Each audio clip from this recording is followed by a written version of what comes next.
Tonight on Let's Talk Motorsport, we speak with world superbike gun Eugene Laverty from the BMW Motorrad team. The Oceania Junior Cup may be on hold, but not young gun Angus Grenfell. We find out what the young tacker's been up to. The battle rages on in the International Challenge. Tonight, a hotly contested race number 3. And the final instalment with Aussie Isle of Man TT contender Davo Johnson. All that and more, starting right now.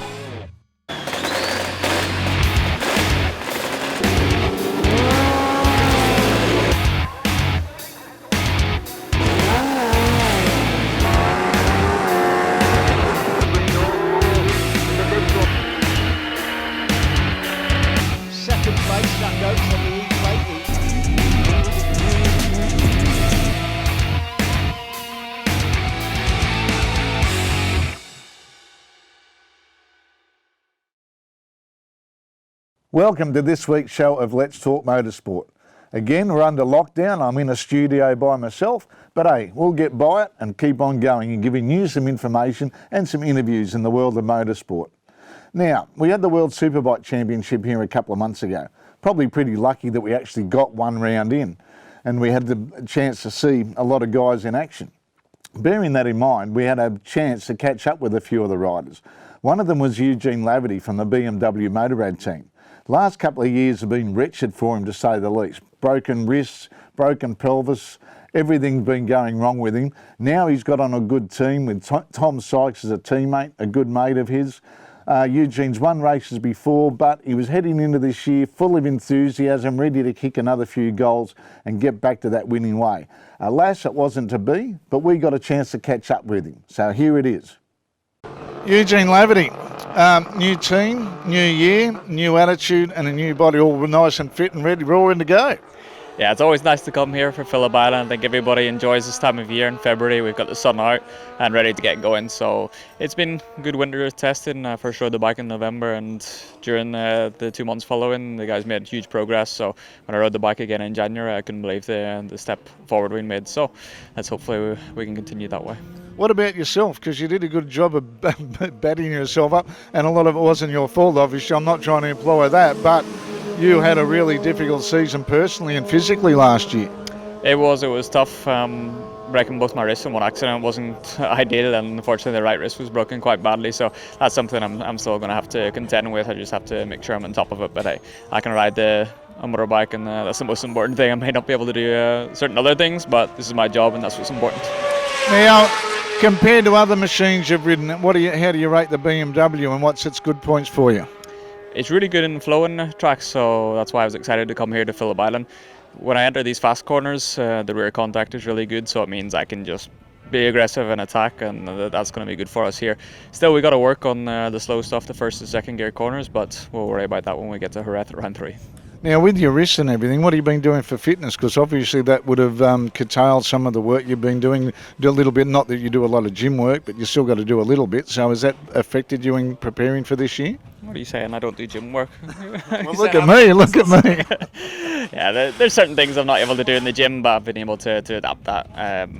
The main thing to improve actually was riding bicycles with this vibration was the thing that helped a lot. You know, I was always getting constant treatment last year, but it was a long time before I was able to ride a bicycle because the wrists were really bad. But soon I was able to ride a road bicycle and also a mountain bike. This constant vibration was the thing that really loosened it up and started to get some range back again. So this winter has been good. I've been able to cycle to improve my base fitness level and also improve my wrists.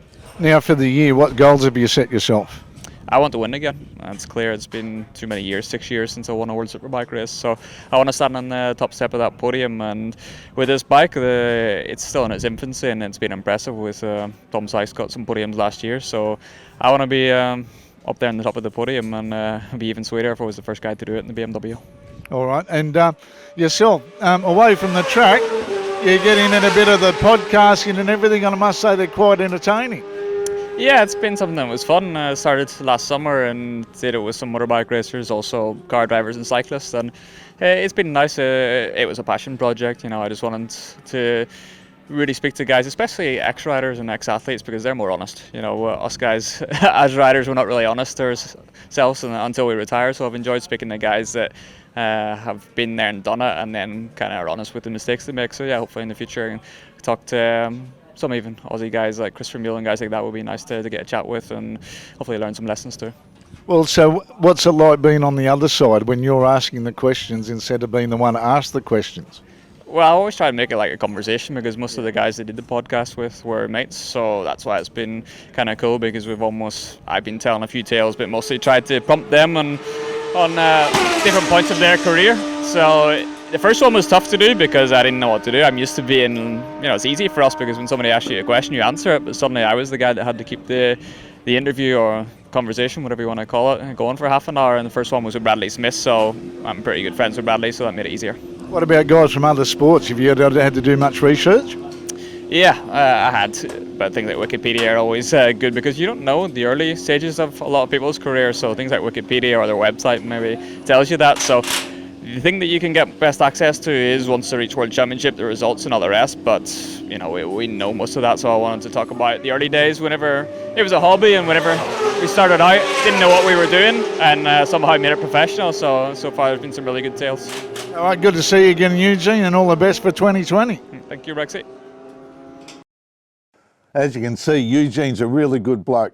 And now that he's doing his podcast, maybe that's giving him something to do as well. And hey, we might even be able to link up and have an intergalactic discussion with him in the near future.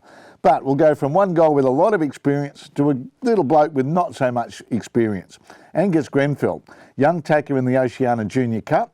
He's only a youngster, just turned into a teenager, but you wouldn't know that when you speak to him about his experience of racing a motorbike. Let's catch up with him, all the way from his home while he was having a break from his school lessons.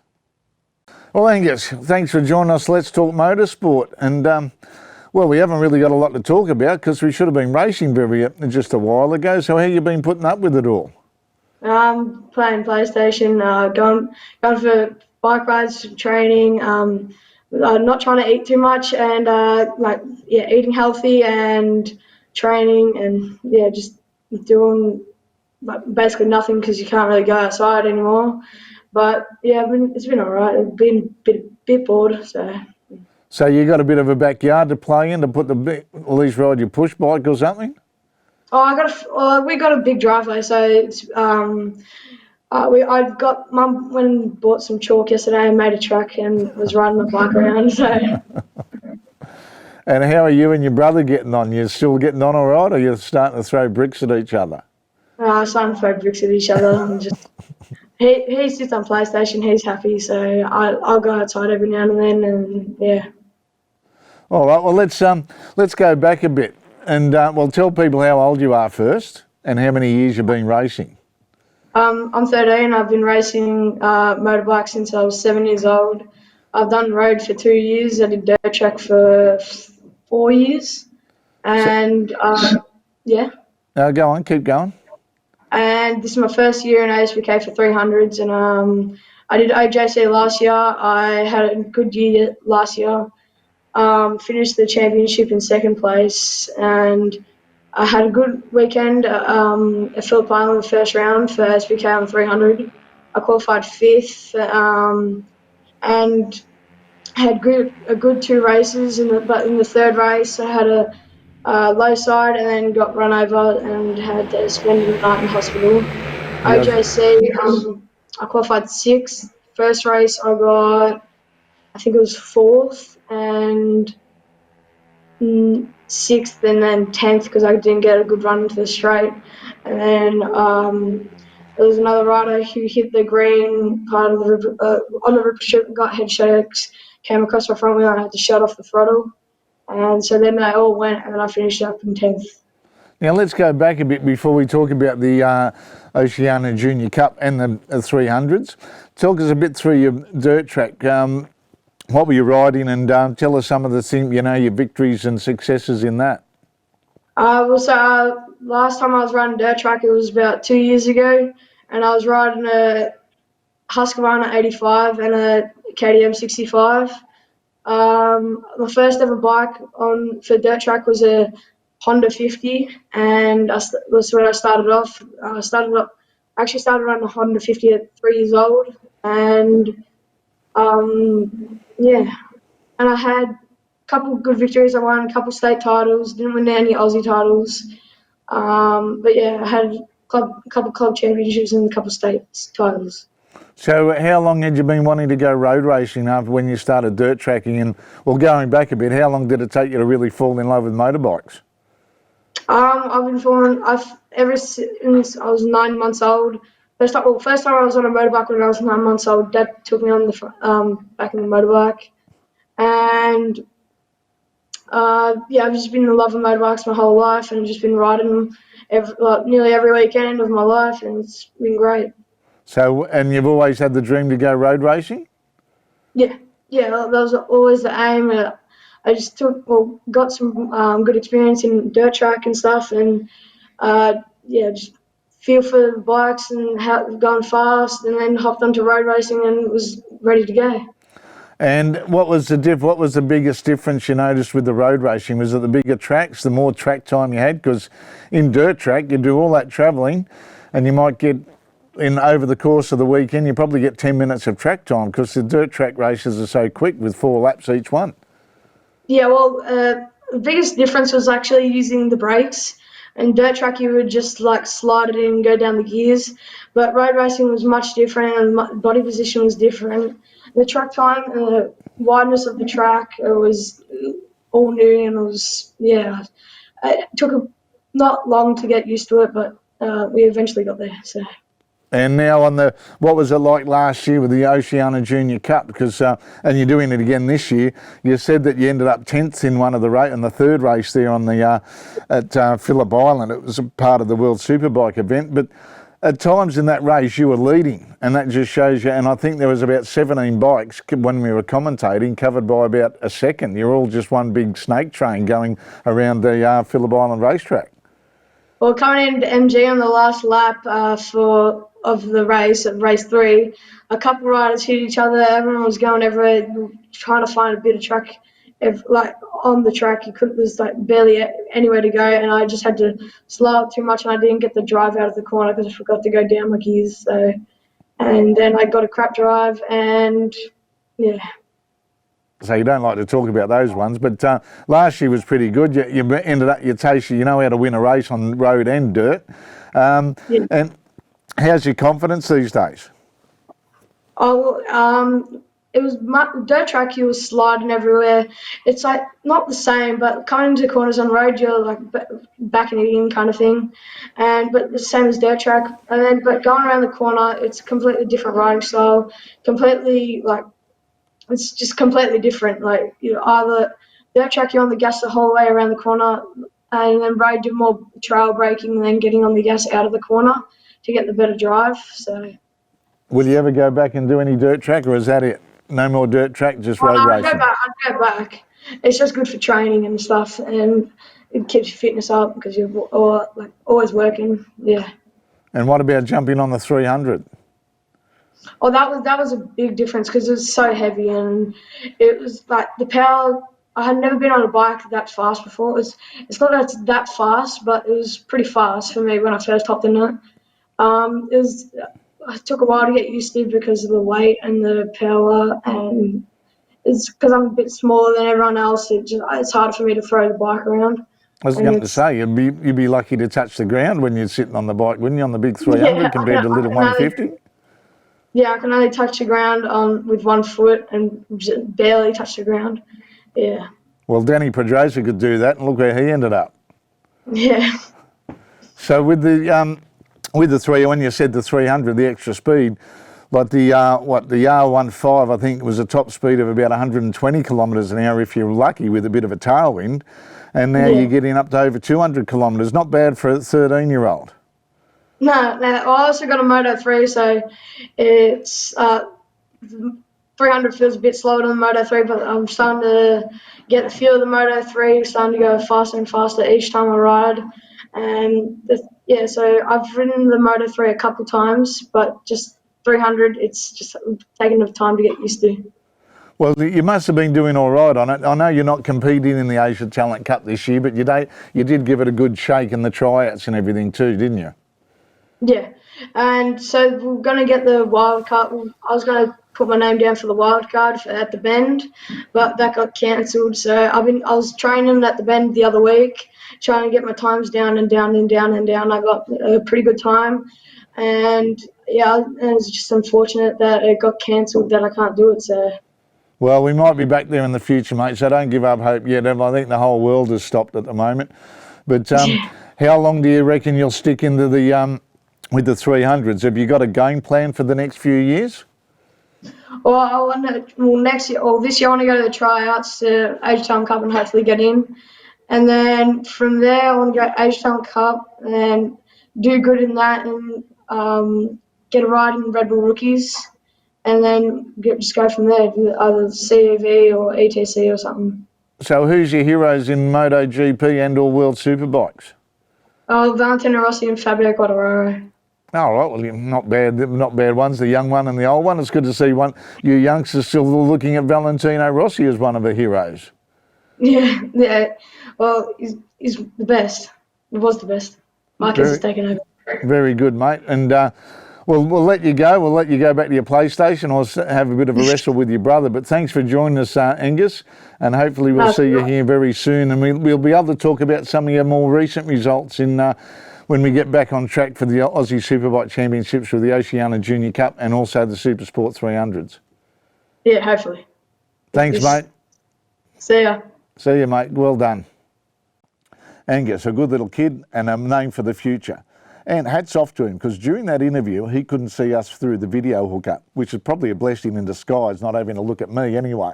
But we'll catch up with him and more competitors from the Oceania Junior Cup during the course of the year. Now, let's go racing. It's race number 3 of the International Challenge of the 2019 International Island Classic at Phillip Island. Let's go and see what happened.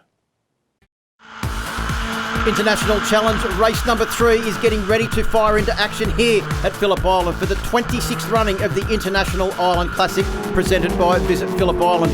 And no better time to visit Phillip Island than the Australia Day weekend. You get to take in all of the attractions and the best classic racing action anywhere in the world at the same time. There's Larry Pegram. They're having a grid strong run so far here, the American team this weekend. Larry Pegram's been on fire, Steve Rapp, but Michael Gilbert is also going incredibly well, and he'll start well on the grid. But Aaron Morris, the man that's 2 from 2, will start from pole position with Josh Hayes and Steve Martin joining him on the front row of the grid. And then Giles, Martin and Pegram on the second row of the grid. Johnson, Metcher and Ditzburn on the third. Gilbert, Reynolds and Lawrence on the fourth row of the grid. Then it's Michael Neves, Mark Miller and Dean Orchard, followed by Barrett Long, who's once again been strong and scoring good points for Team America. Steve Rapp and Brendan Wilson, good job for the Kiwis. And then we've got Quarterly, Webster, Johnny Allen, Scagebook, Coots and Donald rounding out the sixth row. Yeah, Cameron Donald's had a bad luck weekend this weekend. Justin Mellerick doing a great job for Team Australia. Roger Gunn, Pete Byers, your man Jorge Guerrero, Laurie Fife and Matthew Ineson doing a good job as well for Team New Zealand. And still 34 bikes on the grid with a bit of attrition taking over from the first 2 races yesterday.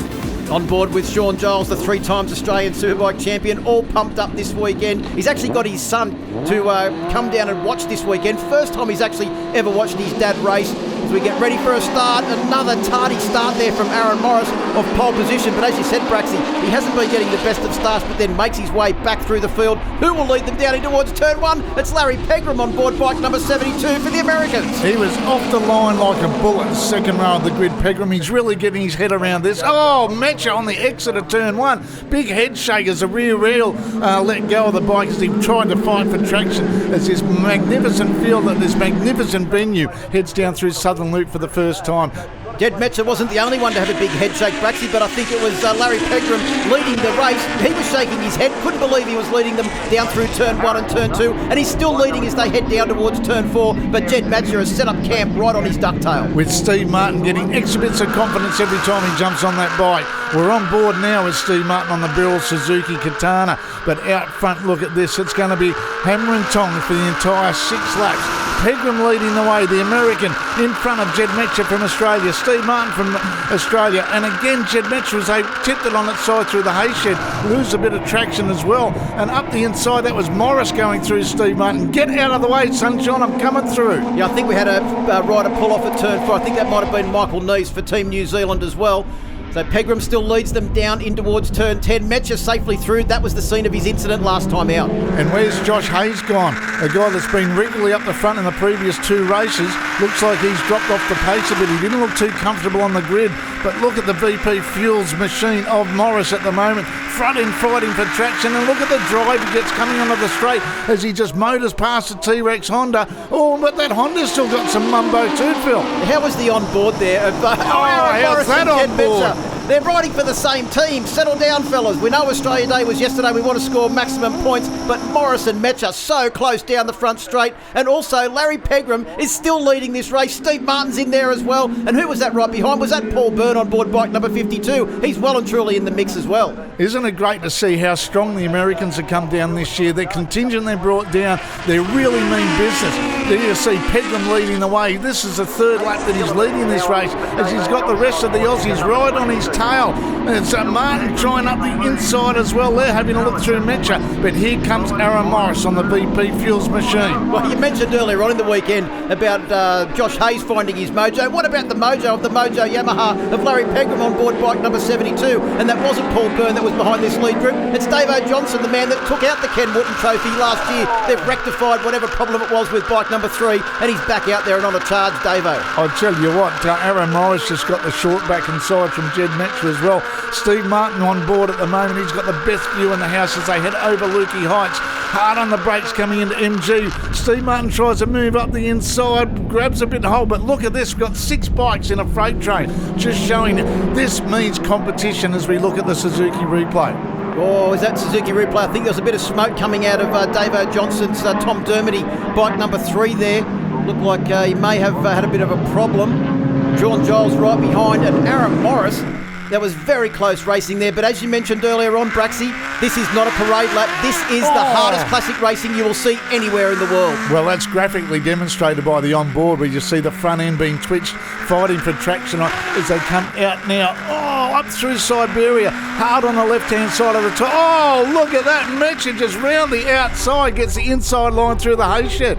Well, desperation with a capital D as we see the riders make their way to the top of the hay shed, but now they're down in towards turn 1. Close your eyes and go through one of the fastest corners. Jed Metcher, corner entry speed into turn 2. Can't quite get around the outside. Steve Martin is lurking with intent on board bike number 99. And also Sean Giles on bike number 19, right on the back of his teammate. We've got 3 Katanas, Braxy, in the top 4. Trevor Birrell and the boys down there in the pits would be over the moon with this performance. I reckon as that was on board with Aaron Morris. And these guys riding a bit harder than you would on a Sunday morning to get the Sunday papers.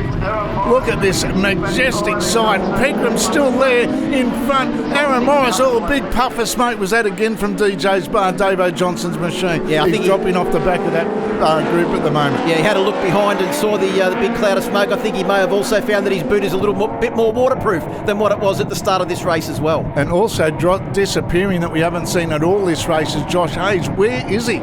He's dropped right down the leaderboard at the moment. I think he's out of the top 10, which is really going to destroy his hopes of taking out the overall point score. He was in such a good position at the start of this race. And when you have a think about it as well, Aaron Morris for Team Australia now leads from Larry Pegram for Team USA. Then it's Steve Martin, Sean Giles, all getting great points for Team Australia as well. Unfortunately, Davo Johnson's dropped out of the equation, but right behind Sean Giles, we've got Jed Metcher on board bike number 22. Yeah, he's dropped off the pace from being up there in second position. But that just shows you only one little mistake and you can be back from second to fifth in one fell swoop. Oh, Steve Martin and Larry Pegram side by side. Yamaha versus Suzuki on the drag down Gardner straight into Doohan Corner.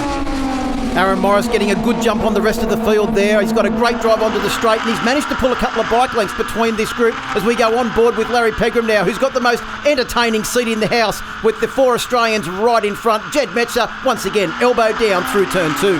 The body language and the way they ride these bikes belies comprehension sometimes. These bikes are the best part of 30 years old. The riders have probably seen better days, but try and tell that here at Phillip Island. It is just madness as we go hammer and tongs on the 4th lap of this 3rd International Challenge here at the International Island Classic. Proudly brought to you by Visit Phillip Island as we go to another Suzuki replay. Just look at the power of these machines as they head down there. We're talking about Pegram. Well, has Pegram got a problem there?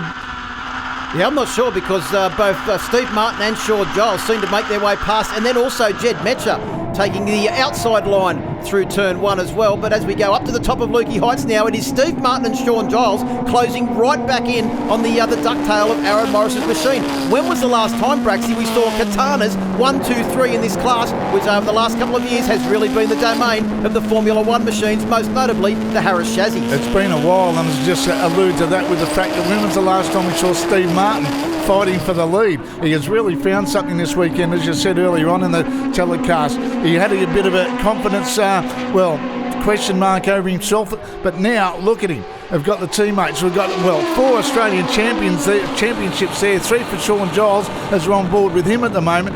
Steve Martin, the 1999 Australian Superbike champion, and Aaron Morris, a runner-up in the Australian Supersport Championship as well. Yeah, Sean Giles is starting to look quite menacing as well as he goes around the outside of Steve Martin and takes up the running in 2nd position. Round through turn 2 now. It is a Katana-a-thon at the front with the Harris Honda of Jed Metcher right behind. Team Australia, 1, 2, 3, 4 at the moment. Larry Pegram doing a good job for Team USA as well. He's dropped off the pace a fraction, but he's still scoring the best points for Team USA. He's flying the flag by himself at the moment, is Pegram for the USA team. Trying desperately, valiantly trying to hang on to the ducktails of these machines at the front. 3 Hondas, 3 Suzukis, pardon me, then a Honda of Jed Metcher, and then that Larry Pegram on the Yamaha. You can just see him on the back as we got Aaron Morris on board as they come up the hill. What a sight as we look back down there at Bass Strait from the rear of Aaron Morris's motorcycle. Through one of the scariest corners at Phillip Island, the Hayshed corner. What would that be? Flat out in 4th gear on one of these period 5 machines, Braxty, as they make their way up towards the top of the hill now. I think you'll find closing in on the back of Larry Pegram's machine is his Team USA teammate Michael Gilbert. I've mentioned a couple of times this weekend, he is getting faster and faster every race we head out on track, and don't be surprised to see him up with this lead group very, very shortly if he continues his pace. Well, it's one thing about this 4.45 kilometre Phillip Island layout. The more laps you do, the more confidence you get in going as fast, because you really need the momentum and speed as on board as we come down Gardner Straight. But look at this quartet of riders as they head down now. They must be getting close to their last lap. It is the start of the last lap now, and it is Morris that leads from Giles, Martin, and then Jed Metcher. We've got a pretty good gap. Metcher tries to go around the outside of Steve Martin in turn 1. That's an equation that I don't think you need a calculator to work out. Is not going to work. Not with Steve Martin shutting the door and just slamming it, breaking the windows. He slammed it that shut. But the crowd here, the magnificent crowd here at Phillip Island on this Sunday morning, is getting a great exhibition of hard riding and fantastic classic racing, and probably one of the best classic meetings anywhere in the world, at the best venue in the world. Well, down in towards turn 4, it is still anyone's race here with the top 4. Nothing separating them as they make their way out towards Siberia. That rider doing the right job and getting out of the way, courtesy of the blue flag being waved by the hard-working marshals here at Phillip Island this weekend. But it is really now, it looks like Giles and Martin that are going to have to try and stop the Aaron Morris charge as he's pulled a few bike lengths on the way out of Siberia, riding the wheels off the Corish VP Fuels Suzuki Katana bike number 64. Well, is it going to be 3 wins from 3 starts from Aaron Morris at the moment? Look at him, Steve Martin around his outside of his teammate. The Birrell brothers will be starting to pull their hair and their beards out, but he goes up the inside to move into 2nd position. Great move by Steve Martin. He's got his mojo back, no doubt about it. How did he stop it, turn it, and keep the bike on track with the drive? You could also see the way he got the run out of turn 11 as well. He's got a full head of steam now as he comes out onto the straight. Look, you can see the aggression from Steve Martin. He's closed up onto the back of Aaron Morris's machine as well. What's happened to Morris? Morris looks like he's missed a gear or something, Braxy, as they've come out onto the straight, because he's essentially hit reverse gear. He'll be lucky to finish 3rd place with Sean Giles on a charge. But Steve Martin takes the win, his first win in an international challenge race for many, many years. And do you reckon he's happy about that? Well, he'll be probably pinching himself at the moment, Phil, thinking, did I really win that? Because I was coming onto the straight in 2nd position. I think he realises he might have done it.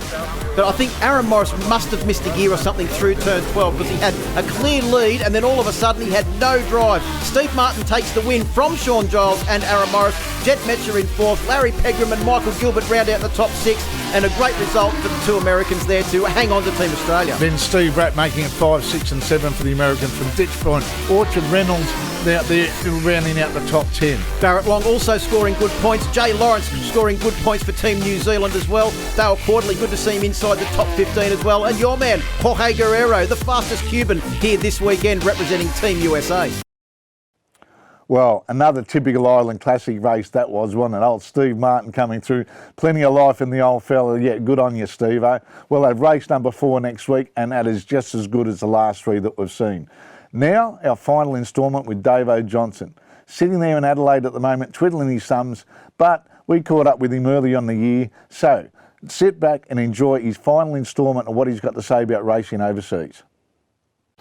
As you know, anybody that's been to the TT knows that it's a time trial, basically. It's you against the clock, isn't it? Whereas in what you're doing with the Ulster Grand Prix and the Northwest, you're all there, you're all mad pack of individuals, all on the track at once. A completely different mindset to being able to just be on the track by yourself and focus to get your points. Here you got no chance, you got guys all around you, particularly the first couple of laps of those 6 mile tracks. You're going in the dirt at times, you're slipstreaming each other at 200 mile an hour on some of those long straights. Like I said, the mindset that has got to be in your head when you take off. What's the difference between that and a TT? Oh, it's a load different than the TT. TT is all about just you and the clock, and it's you, your bike, and the clock, and if everything's sweet, it's just awesome, like magical almost, the way if it all flows. But say the Northwest and the Ulster, that's little backyard sort of roads, and we're side by side with guys doing 200 miles an hour.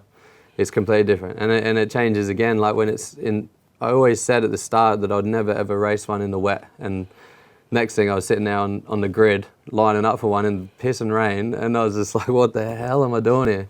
And these Irish guys are just like mad for it, like absolutely.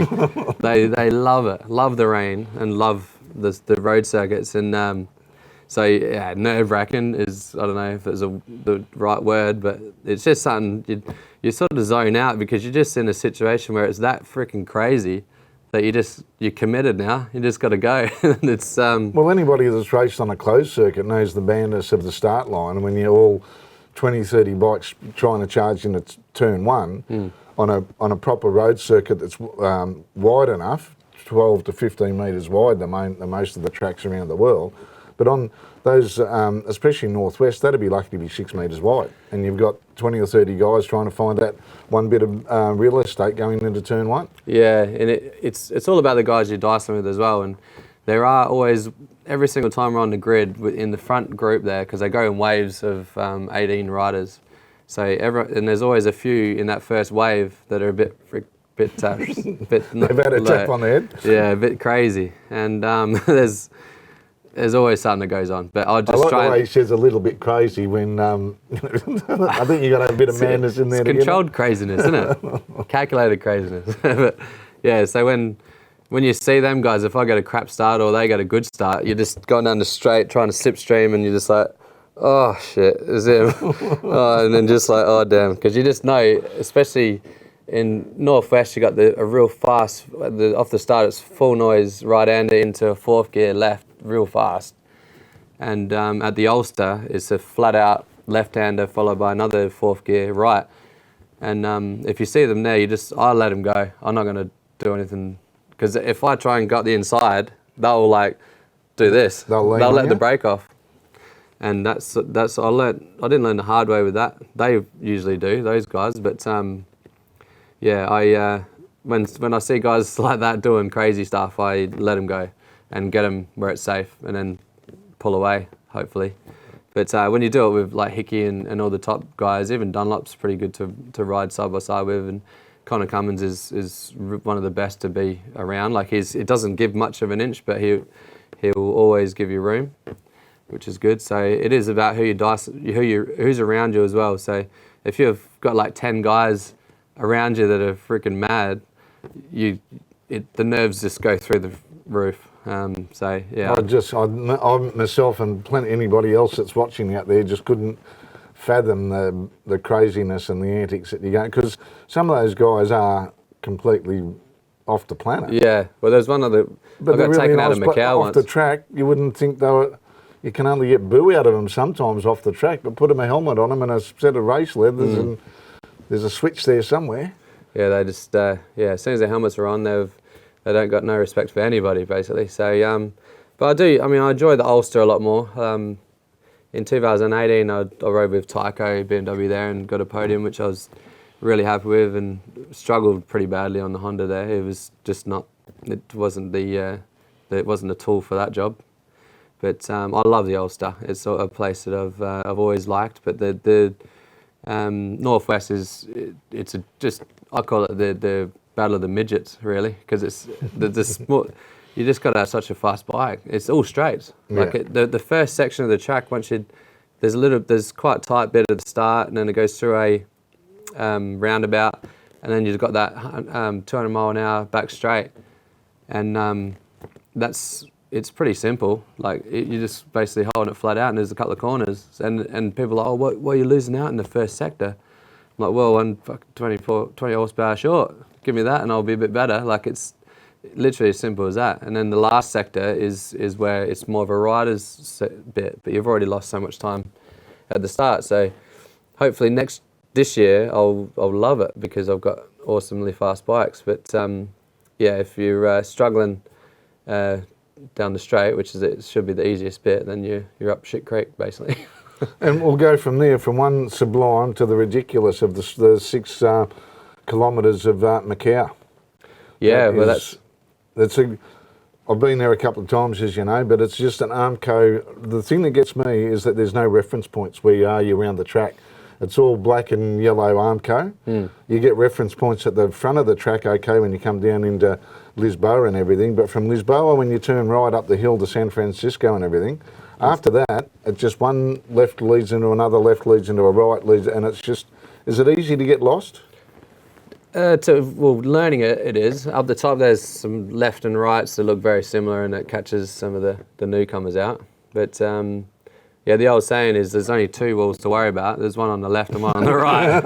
So if you look at it like that, you can't go wrong. But the last time there, I was on the factory Ducati, and that was just unbelievable. Like that was, like I said earlier, that was the point I realised that it is a lot about motorbike, about the bike and the team around you, why people are at the front every week. So BSB, it was Josh Brooks's bike I actually rode, funnily enough, and he won the last 3 races at Brands Hatch on this bike, and they didn't change a click on it.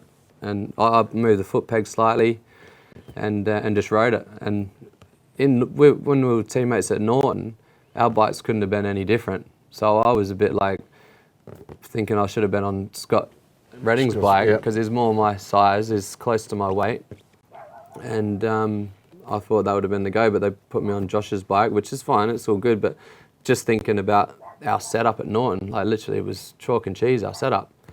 But somewhere along the line he must have changed his idea on setup, because the bike was amazing. Like and in the first practice I was just riding around getting used to it, and coming up on all the top guys, coming up to them, passing them, and I was P2 in the session. It was something that I've never experienced before, just riding around, learning a bike and being that far up. You got the trifecta in the 3rd place in Macau, 3rd place in the Superstock, but that win, I don't know where it rates as far as comparison to a podium finish at the Superstock 1000 at the TT in June, compared to the Classic where you've actually broke through for the win. It was an amazing feeling. Like the bikes, it's basically up to 92. The bikes are based on. So similar to here, the Period 6, but the Period 5 bikes are sort of very competitive in the Classic. Michael Dunlop was on one at the Classic TT, and I mean all the top guys are there. Like all the big names. That's what they want to get everybody there to get the crowd. It's not so much the TT, it's going back and racing at the Isle of Man again, just giving you a bike to ride. Is that it? Yeah, and it's and it has turned out to be a massive event. Like it's the spectators, there's thousands of spectators, and the results, the value of the result for me, it was more than the Superstock podium, and it was more than any British Championship win that I've had and wins in Europe or whatever.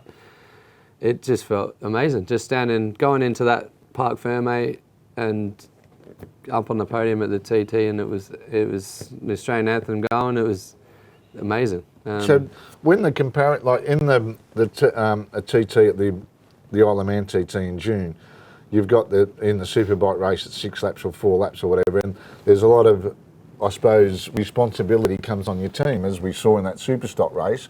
Without that tight, you were that close to beating Michael Dunlop by, what was it, a couple of tenths of a second in that battle for the podium.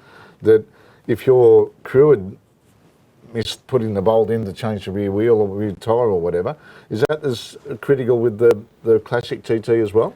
It is, yeah. I mean, the only thing we just didn't change the wheel, the rear tyre, but yeah, it's obviously if they screw up, which they nearly did actually, it was the fuel cap. It's even to get the fuel cap on, it's pretty. You got to be pretty precise with it to get it on and you go. Because my hands are sort of out like that, and then they're in like that, and I'm out.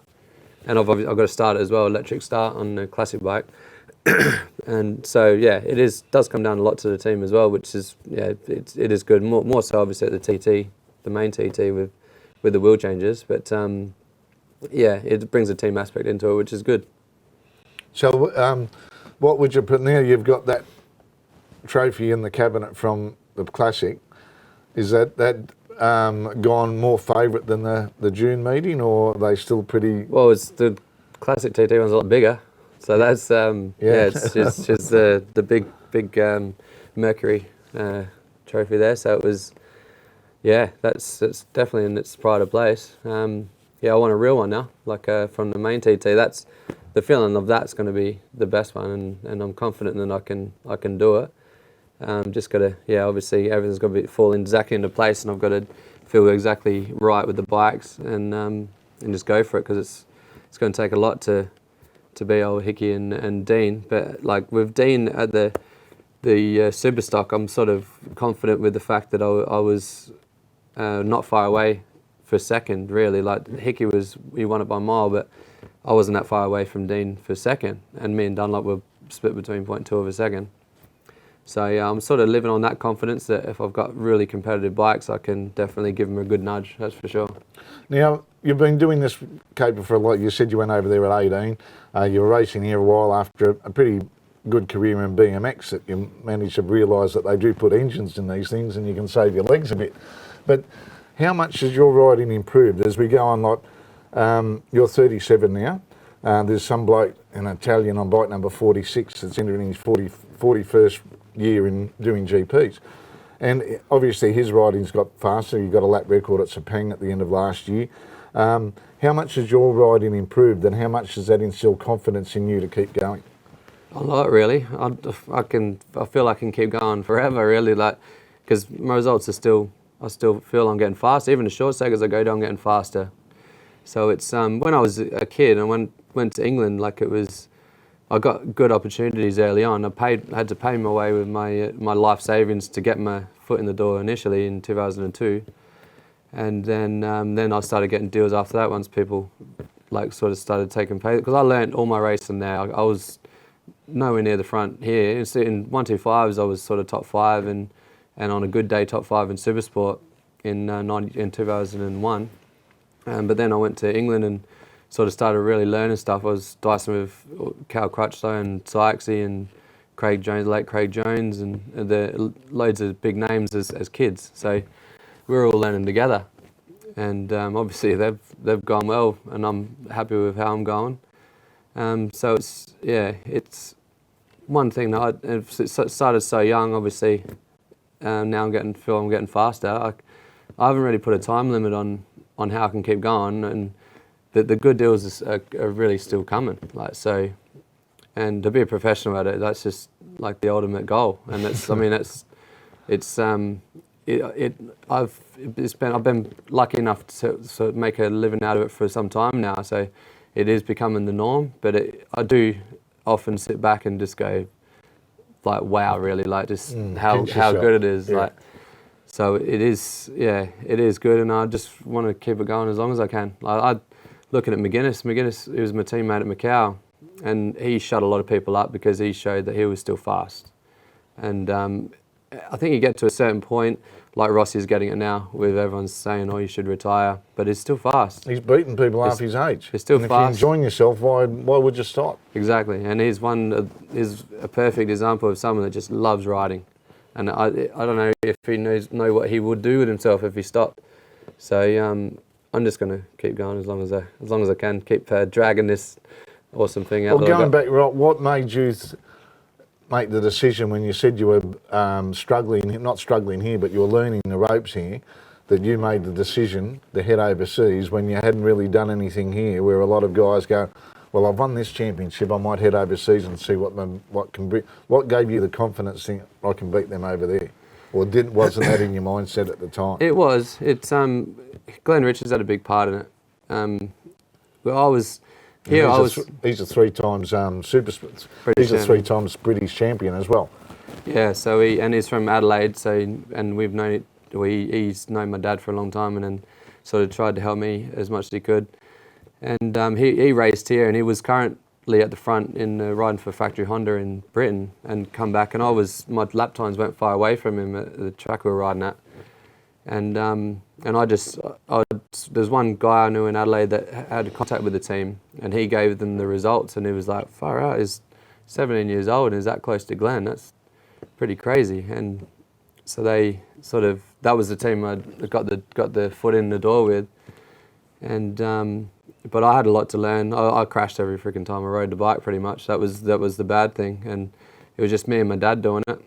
And I didn't have any options in 2002 in Australia. Coming from Adelaide, there was no real, there's nothing going on really. It was just, would have done a few Australian championships and probably would have finished racing not long after, really. Like after a few years, would have had a crack and spent all my money.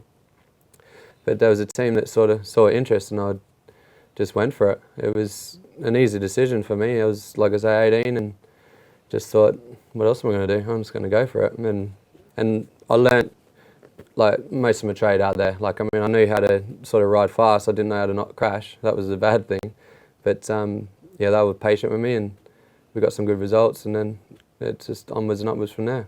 So if you did break through for that elusive superbike or super stock win at the TT this year, and you said you had the big trophy in the man shed back home, would that give you any indication and go, okay, I've done that now, I've ticked it off, or would that be the same case of 2010, I've done it once and I keep on ticking the box? If you win one, it'll even enthuse you even more to go back and have another crack? Definitely. I'm not, I mean, I just keep going back. As long as I've got to be smart with it, because it's a TT, and that's what my dad always asked me. He's like, "You feeling good? You're not trying too hard here and there?" And I'll just be honest. I'd tell him I'm all good, and he sort of kept me grounded in that respect, and made me not want to try too hard, because they're obviously worried about me. I remember your mum the first time you went over there. Yeah. Yeah, and it's like I said before, it's a calculated craziness.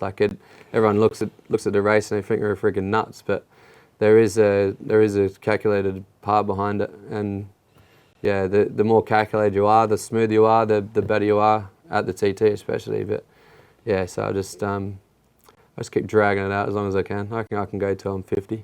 Well, all the best, mate, and hopefully you're around a bit longer.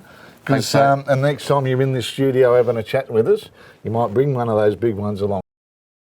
Make sure to visit letstalkmotorsport.com.au, where you can upload your race bike or car or kart and show us what you've got. It's easy, and we want to share your passion with others right here on the show.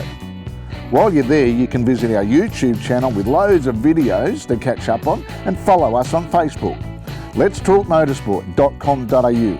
One destination with the lot. So send in the videos and show us what you got. The end of another good show, but it's a bit of a pity that it's the last one with Davo Johnson. I could talk to him for hours, because he's always got a tale to tell, and he tells it his own special way. So until next week, it's Mark Brack signing off here at Let's Talk Motorsport. Stay safe and see you again. Next week on Let's Talk Motorsport, we catch up with the fastest Cuban ever to come to Phillip Island, Jorge Guerrero. We also catch up with his teammate, race winner Michael Gilbert, and also 3 times Aussie Superbike champion Glenn Allerton, plus the final instalment of our International Challenge with race number 4.